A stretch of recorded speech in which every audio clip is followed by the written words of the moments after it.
स्वागत है आपका आपके अपने यूट्यूब चैनल आर के स्टडी क्लासेज पर। तो फ्रेंड्स, आज की वीडियो में हम फिजिक्स के दूसरे चैप्टर स्थिर वैद्युत विभव तथा धारिता वाले चैप्टर के कुछ महत्वपूर्ण प्रश्नों को बताऊंगा जो कि बोर्ड एग्जाम 2021 के लिए बेहद महत्वपूर्ण हैं। तो आइए स्टार्ट करते हैं। इनमें पहला क्वेश्चन है कि समविभव पृष्ठ की परिभाषा लिखिए। क्या? समविभव पृष्ठ की परिभाषा लिखिए।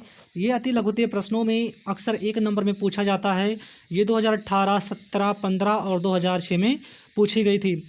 इनमें दूसरा क्वेश्चन है कि किसी संधारित्र की प्लेटों के बीच किसी संधारित्र की प्लेटों के बीच प्रावैद्युत पदार्थ भरने पर इसकी धारिता पर क्या प्रभाव पड़ता है। आपको ये भी अति लघुत्तरीय प्रश्नों में 2 नंबर में पूछा जाता है और ये सन 2015, 14, 11 और 2010 में पूछी गई थी। यहाँ पर आपको संधारित्र के प्लेटों के बीच प्रावैद्युत पदार्थ भरने पर इसकी धारिता पर क्या प्रभाव पड़ता है, इसी को हमें बताना है। इसके बाद अगला क्वेश्चन है कि किसी वैद्युत द्विध्रुव की अच्छी स्थिति में किसी बिंदु पर विद्युत विभव का सूत्र स्थापित कीजिए।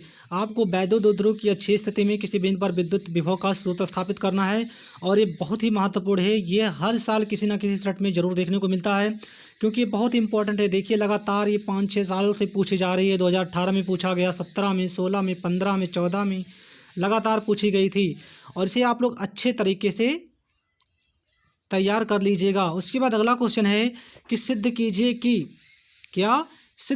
कि निरक्षीय स्थिति में किसी बिंदु पर विद्युत द्विध्रुव द्वारा विद्युत विभव शून्य होता है। क्या?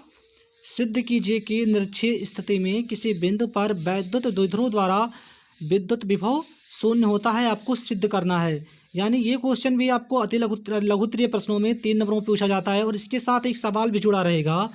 ये क्वेश्चन आपको 2016, 12, 10 और 2008 में पूछी गई थी। तो इसे भी आप लोग अच्छे तरीके से तैयार कर लेना, ठीक है। उसके बाद अगला क्वेश्चन है कि समांतर प्लेट संधारित्र की धारिता का व्यंजक व्युत्पन्न कीजिए। क्या? समांतर प्लेट संधारित्र की धारिता का व्यंजक व्युत्पन्न कीजिए और इसकी धारिता को किस प्रकार से बढ़ाया जा सकता है आपको बताना है।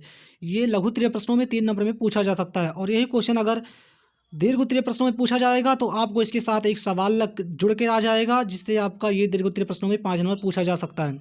और ये क्वेश्चन 2016, 15, 14, 13, 11 और 2009 में पूछी गई थी। ये भी बहुत ही इंपॉर्टेंट क्वेश्चन है, इसे भी आप लोग अच्छे तरीके से तैयार कर लेना। उसके बाद अगला क्वेश्चन है वान डे ग्राफ जनित प्रकार नामांकित चित्र बनाइए और इसके कार्यों का सिद्धांत बताइए और यह किस प्रकार से उच्च वोल्टेज उत्पन्न करता है। यह दीर्घोत्तरीय प्रश्नों में पूछा जाता है और ये 2018, 2017, 2015 और 2012 में पूछी गई थी। ये भी बहुत महत्वपूर्ण है, इसे भी आप लोग अच्छे से तैयार कर लेना, ठीक है। उसके बाद अगला क्वेश्चन है कि वैद्युत विभव की परिभाषा लिखिए। क्या? वैद्युत विभव की परिभाषा लिखिए। बिंदु आवेश के कारण किसी बिंदु पर विद्युत विभव का व्यंजक प्राप्त कीजिए।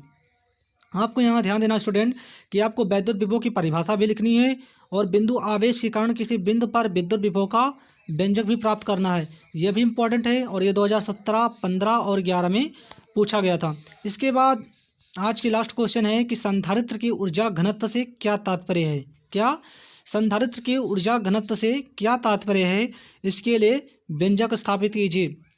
ये भी क्वेश्चन मानो 2021 के लिए बहुत ही महत्वपूर्ण है क्योंकि ये 2017, 15, 13, 2011 और 2009 में पूछी गई थी और ये सारे क्वेश्चन रिपीटेड क्वेश्चन हैं और ये सारे क्वेश्चन में पिछले 5 साल के अनसॉल्व पेपर से उठाए हैं जो कि बहुत ही महत्वपूर्ण हैं। इसी तरह से फिजिक्स, केमिस्ट्री और बायो के इंपॉर्टेंट क्वेश्चन को देखना चाहते हो तो आज ही हमारे चैनल को सब्सक्राइब कर लें क्योंकि हम इसी चैनल पर महत्वपूर्ण प्रश्नों का वीडियो लगातार अपलोड करते रहेंगे। जैसा है कोई सुझाव है तो हमें कमेंट बॉक्स में कमेंट कर सकते हैं।